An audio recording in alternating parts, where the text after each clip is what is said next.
Oui, bonjour tout le monde et bienvenue aux enseignements de Jésus sur la divine volonté.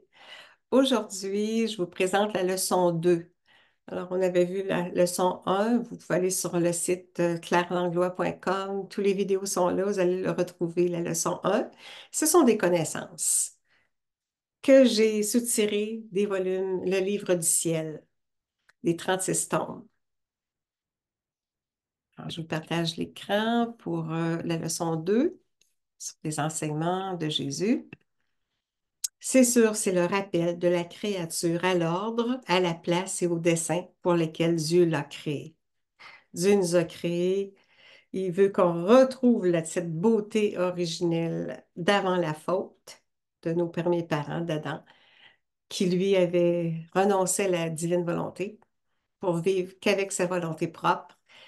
Mais Dieu nous fait le cadeau du don de sa volonté à ceux qui le désirent et il voudrait le donner à tous. Mais ceux qui le désirent puis le demandent, il nous en fait cadeau. Puis c'est comme ça qu'on va revenir à l'ordre, à la place et au dessein, avec retrouver notre beauté originelle. On va débuter par oui, mon Dieu d'amour. On appelle ta divine volonté, on appelle ton fiat agissant, ton agir à l'œuvre dans cette action, mais dans l'action de chaque instant de notre existence. Investis-moi, investis-nous tous de ton divin vouloir. Je fonds ma volonté humaine en la tienne. Merci de ta présence en moi, de ta vie divine qui vient vivre en moi. J'appelle ta puissance créatrice qui opère dans mes actions. On englobe tous les êtres et au nom de tous, reçois nos je t'aime avec le tien, avec ton amour divin. Oui, reçois-nous, je t'aime, Seigneur, de la part de toutes les créatures, de tous les temps. Le premier enseignement, oui, dans le tome 23, c'est la vie du ciel sur la terre. Plus ça va, plus les âmes investies de la divine volonté, on entre dans l'éternel présent de Dieu. L'éternel présent de Dieu, ça devient la vie, comme la vie se vit au ciel. C'est ça. La divine volonté va venir vivre sur cette terre en chacun de nous. Alors, invitons la divine volonté à venir dans nos actes pour une vie belle déjà sur cette terre. Une divine volonté toujours accomplie et un amour jamais ininterrompu. Voilà la plus grande chose qui puisse exister au ciel et sur la terre. Alors, c'est sa volonté avec son amour, ça devient sa présence, ça devient son agir, ça devient l'action divine qui s'accomplit dans nos actes et qui n'appartient qu'à notre être divin et à celle qui s'abandonne à notre vouloir. Alors, Seigneur, oui, on t'invite à venir diviniser nos actions. C'est toi qui te crées dans nos actes. Ma fille, le désir de me voir, l'intensité et la répétition de ce désir percent le voile qui sépare le temps de l'éternité, amenant l'âme à prendre son essor vers moi. Il dit, demandez-le-moi le don de la divine volonté, désirez-le, redemandez-le-moi. Puis, à ce moment-là, pour qu'on se son entre dans l'éternité. Hum. Quand je vois qu'elle a pris l'habitude de tout faire avec le trait de ma volonté, je la lui donne parce que en la demandant sans cesse, elle a formé en elle le vide où je peux déposer le cadeau céleste. C'est ça, il nous donne le prêt de sa volonté. Des fois, quand on fait le mal, bien là, on perd la volonté divine.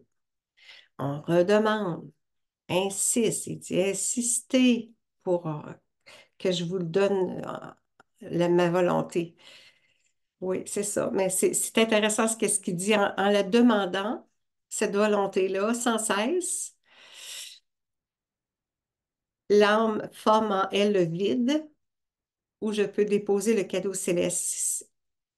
Si on est préoccupé par plein de choses, on est enlisé dans des problèmes, puis on rumine ça, puis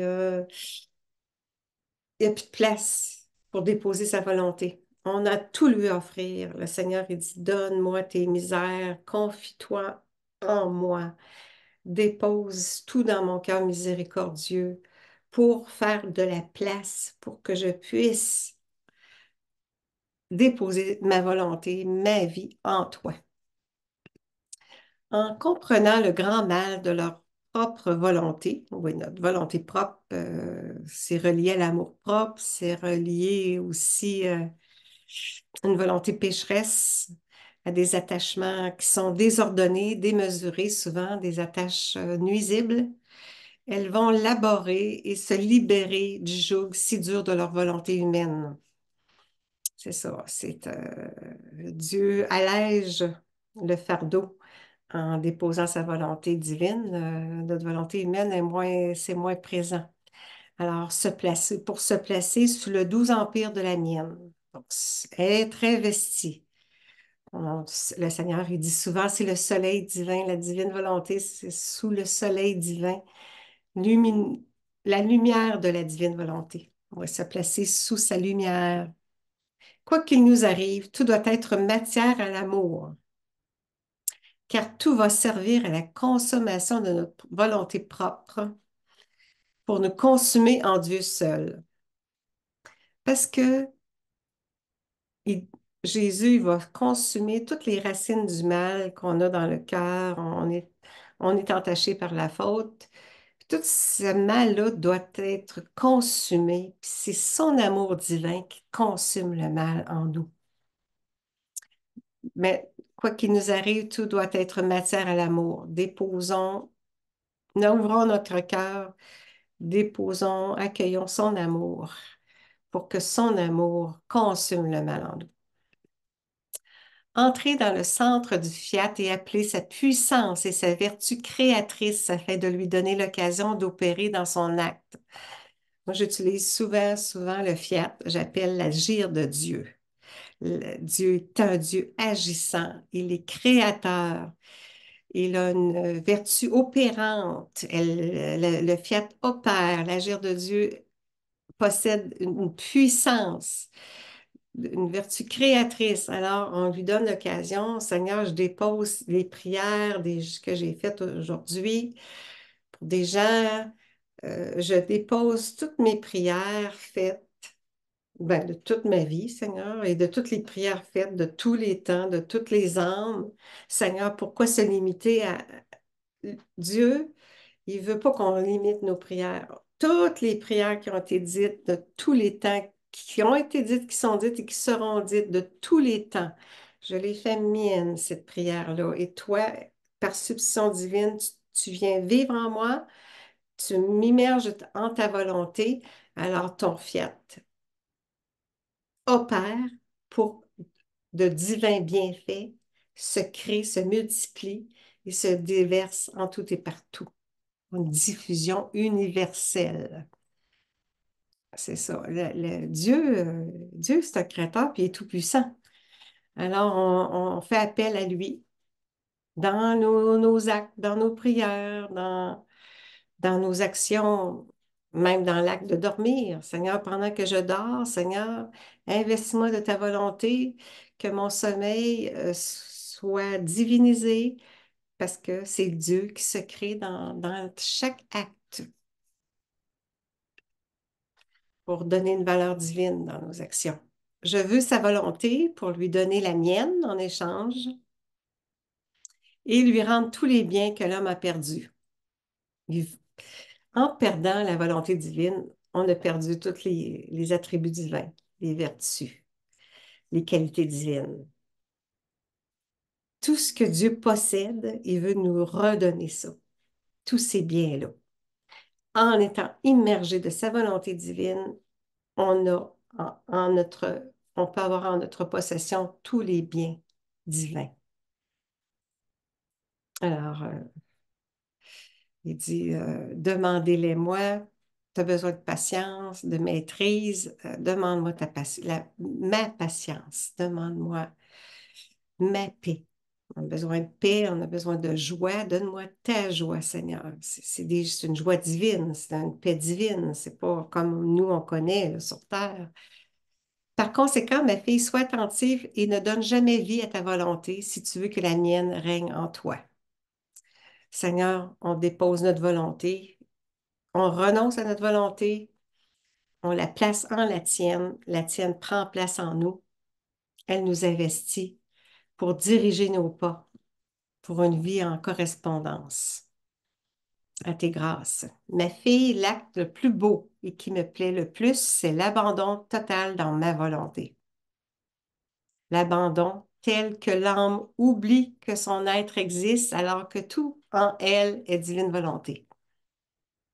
C'est ça, on place notre existence en la sienne pour que ça se devienne sa vie divine, sa présence, sa vie réelle qui vient vivre en nous.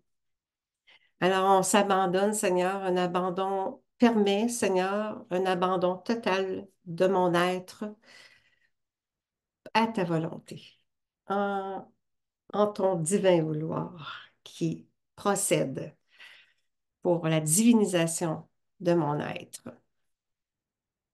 Oui, fais de moi un autre Christ. Il veut faire de chacun de nous un autre Christ, un petit Dieu. Aucune âme n'entre dans le ciel pour y vivre en communion avec nous si elle n'est pas divinisée et complètement transformée en nous. Oh Seigneur, oui, tu es le Dieu de l'impossible, tu es tout-puissant, tu es une vertu créatrice, opérante. Tu es capable, Seigneur, de nous diviniser, de nous transformer à ton image et à ta ressemblance, comme avant la faute. Seigneur, oui, purifie le germe humain et divinise notre être. De son côté, ma divine volonté ne peut descendre sur la terre et y apporter sa vie comme dans son propre sens si elle n'y trouve pas une volonté humaine vidée de tout pour pouvoir l'emplir avec tous ses biens. Oui, la volonté humaine, on est misérable, elle est pécheresse, elle est limitée, elle nuit énormément au retour. On a retourné dans le cœur du Père. Puis ça passe par la volonté divine qui est toute puissante, puis qui est pleine d'amour. Alors, Seigneur, oui, remplis-nous de ta volonté d'amour, Seigneur. Tu es capable de faire notre transformation. Une connaissance supplémentaire est une vie divine que l'âme acquiert et qui possède des biens et des joies infinis. Chaque connaissance reliée à la divine volonté, parmi toutes ces tomes-là, là, il y en a écoute, 36 tomes. Louisa, Jésus a donné à Louisa plein de beaux messages, plein de connaissances. Chaque connaissance est une vie divine que l'âme acquiert. Il y a des cadeaux à chaque connaissance qu'on acquiert. Comme là, on voit plein de connaissances, là. Chaque petit message est une connaissance. Ça dépose, il dépose une vie divine. Ça peut être une connaissance de sagesse, ça peut être de joie, ça peut être de sainteté, ça peut être de ses attributs, de ses vertus, de ses qualités, de maîtrise, oui, de paix, de patience. Oui, ce sont des vies divines qu'on acquiert, qui fait la transformation, qui permet la divinisation de notre être. À travers nos actes qui sont divinisés, Dieu procède à la purification parfaite de l'âme. Oui.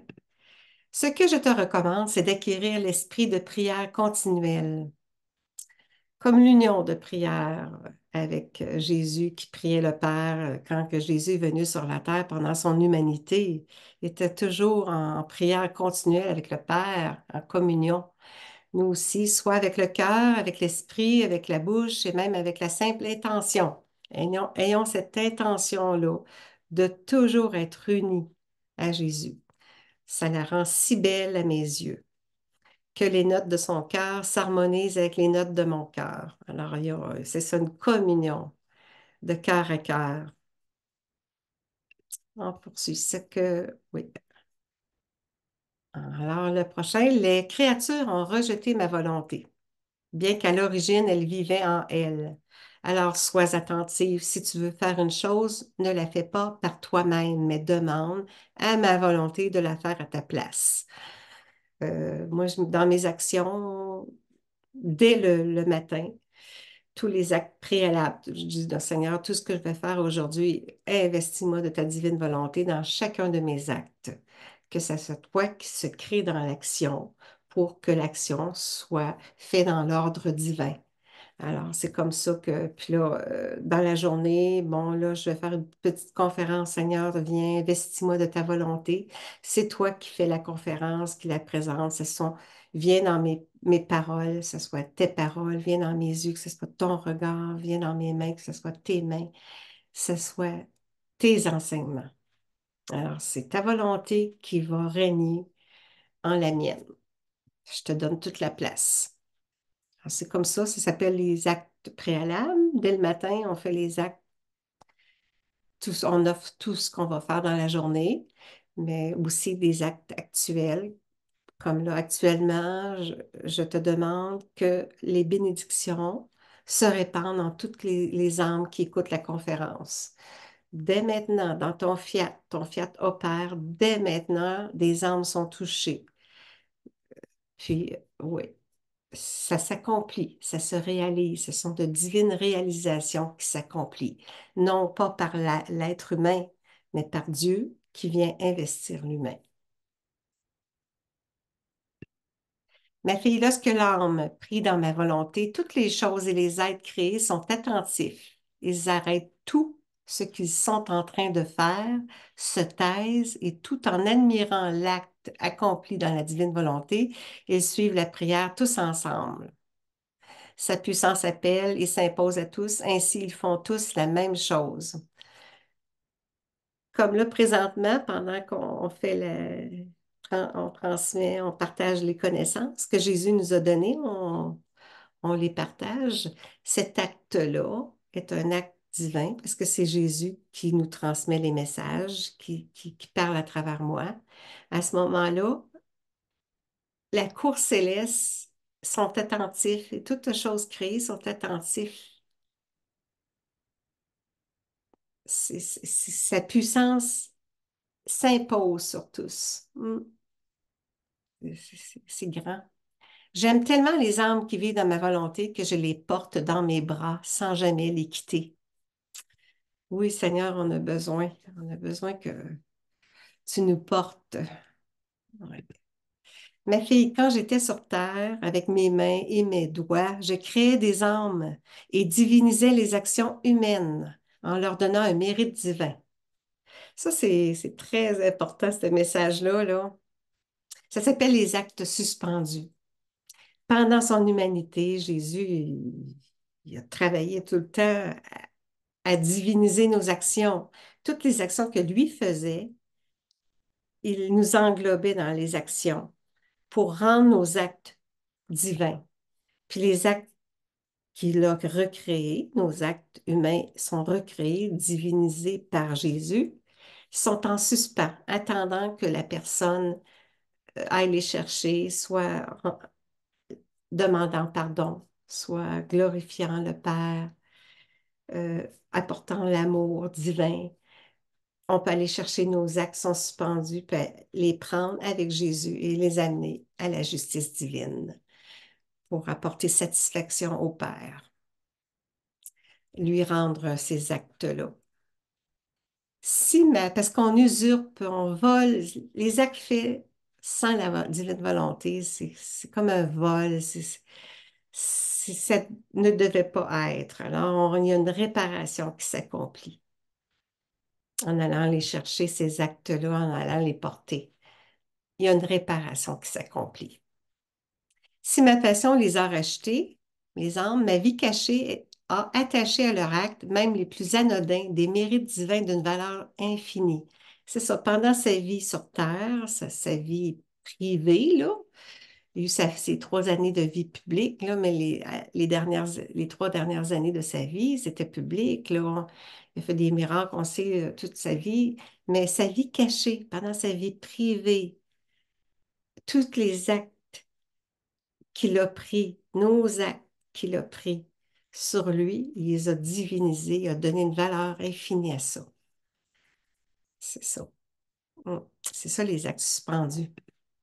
Ma fille, les croix, les incidents, les mortifications, tout ce qui peut être souffert pour mon amour. Ainsi, au moment de la mort, la créature verra que tout ce qu'elle a souffert lui a été utile pour former la voie qui marquait de façon indélébile avec des pierres immuables la voie droite qui conduit à la patrie céleste.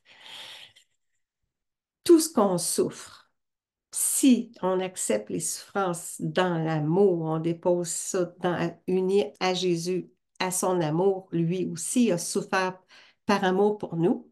Si on fait la même chose, on accepte les croix, les mortifications, toutes nos souffrances, on les unit à celles de Jésus en offrande au Père, ça ouvre la voie au ciel pour nous. Ton amour et ta volonté volaient dans mon amour et ma volonté. C'est Louisa, là, l'amour de Louisa et sa volonté volaient dans l'amour de Dieu et dans la volonté de Dieu, s'embrassant mutuellement et se déversant dans la mer immense de l'Éternel, où ils jouaient avec les personnes divines, tantôt avec le Père, tantôt avec moi, tantôt avec le Saint-Esprit. Alors, on voit un petit peu Louisa, qu'est-ce que Jésus lui faisait vivre? C'était pas toujours dans la souffrance, elle vivait aussi des joies. Ils jouaient ensemble avec les trois personnes. Aussi de la manifestation d'amour aussi, s'embrassant mutuellement. C'était avec le Père, avec Jésus et aussi avec l'Esprit Saint aussi. Pendant à la lecture des tombes, on voit que sa vie était totalement conduite par Jésus, qui l'amenait au ciel. Aussi, à propos de Louisa, son confesseur décédé dit à Louisa, elle rencontre le confesseur, elle sort de son corps, puis elle va au ciel, puis elle se promène, puis là, elle rencontre son confesseur qui était décédé. Puis le confesseur lui dit, tu t'es plongé dans la divine volonté et tu as pris sa puissance, l'immensité de son amour, la valeur immense des souffrances du Fils de Dieu et toutes les qualités divines, et tu les as versées sur moi pendant qu'il était dans le purgatoire, là.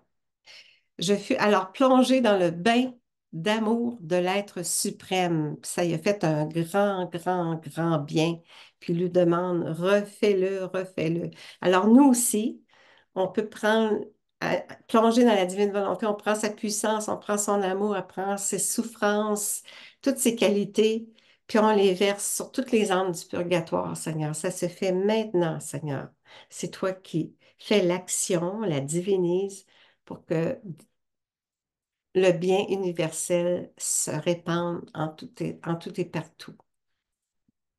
Ouais, c'est Dieu qui fait l'action divine.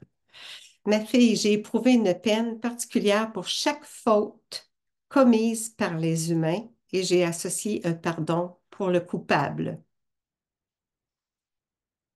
Ces pardons sont en suspens dans ma volonté. Et quand un pécheur éprouve de la peine pour une faute commise, ma peine se joint à la sienne et je lui accorde aussitôt le pardon. On voit là, les actes suspendus à propos des actes qui ont besoin de miséricorde. C'est en demandant pardon pour nos fautes, les actes suspendus que Jésus a refait, qui a divinisé, on peut aller les chercher dès qu'on obtient le pardon. On demande pardon, Seigneur, puis on va chercher ces actes-là, puis on va les porter au Père. La paix met toutes les passions en ordre. Il n'y a plus de la paix divine, c'est investi de la divine volonté, ça devient sa paix divine. Alors, c'est une vie ordonnée.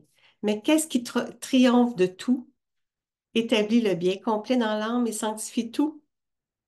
C'est la pureté d'intention, c'est-à-dire tout accomplir avec l'unique intention de plaire à Dieu. La pureté d'intention, ça, dans les livres, ils en parlent souvent, souvent, oui. des fois, je dis, bon, mais Seigneur, j'ai pas le temps de faire des prières comme tu me demandes, mais j'ai l'intention de les faire. Si je peux les faire, je vais les faire, mais si j'ai pas le temps de les faire, Seigneur, prends mon intention et fais en sorte que ces prières-là sont faites. C'est ça, la pureté d'intention, là, c'est grand, là. Quelle est mon intention? Quelle est mon intention? Vérifions toujours, soyons attentifs à ça.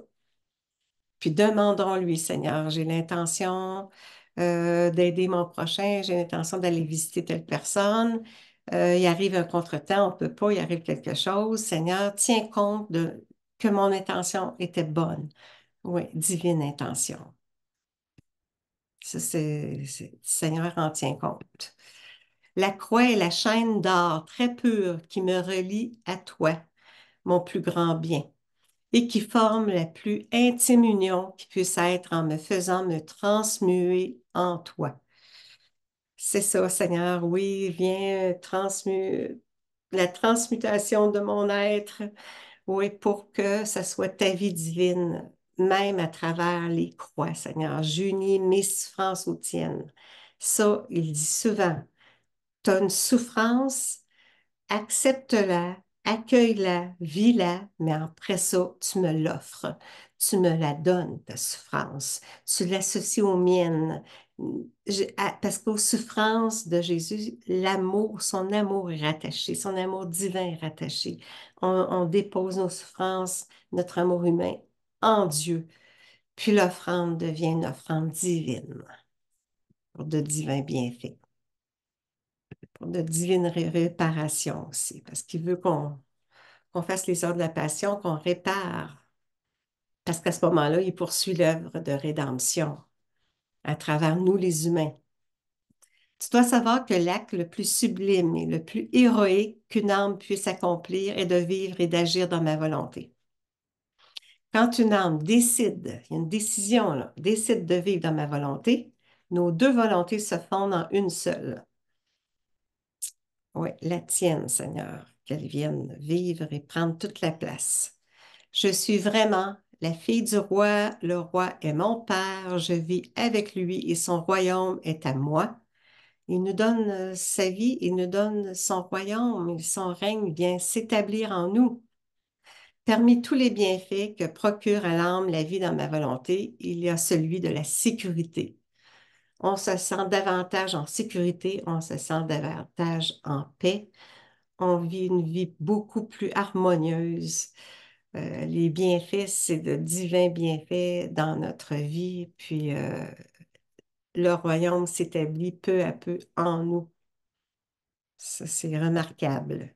Quoi qu'il nous arrive, tout doit être matière à l'amour, car tout va servir à la consommation de notre volonté propre pour nous consumer en Dieu seul, lui qui est et qui n'est que tout amour. C'est ça, son amour consume le mal de notre volonté propre. Oui, c'est ça. Alors, c'est ça pour que l'amour humain vienne vivre en nous, vienne prendre place en nous. On sait que son amour, sa volonté d'amour, sa volonté divine est amour, pur amour. On a terminé la leçon 2. Alors, il y aura d'autres leçons. Je vous invite à aller sur mon site clairelanglois.com. Vous êtes les bienvenus. Toutes les conférences sont là, aussi avec les collaborateurs, entre autres avec M. Marcel Laflamme, puis M. Richard Emmanuel aussi, sont tous placés de façon distincte pour faciliter l'accès. Alors, allez sur clairelanglois.com, vous allez voir vidéo, puis avec Marcel Laflamme, avec Richard Emmanuel, et moi seule, aussi avec les Choisis de Jésus. J'ai fait aussi une quarantaine de vidéos à partir de Pour le bonheur des miens, mais Choisis Jésus aussi, qui était comme la base à la divine volonté qui m'a servi grandement, donner notre oui à la volonté de Dieu. C'est ce que Jésus enseigne à travers les livres Pour le bonheur des miens, mais choisis. Alors, je vous salue tous. Je vais demander au nom de tous Que le Seigneur nous bénisse d'une façon spéciale, qui nous éclaire sur sa volonté divine, qui nous apporte des connaissances nouvelles pour que des vies divines se déposent en nous en vue de la divinisation de nos êtres puis de nos actes, Seigneur. Merci de tout cœur. Et c'est au nom du Père et du Fils et du Saint-Esprit qu'on vous prie en votre volonté. Merci tout le monde. Portez-vous bien. Soyez bénis. À bientôt.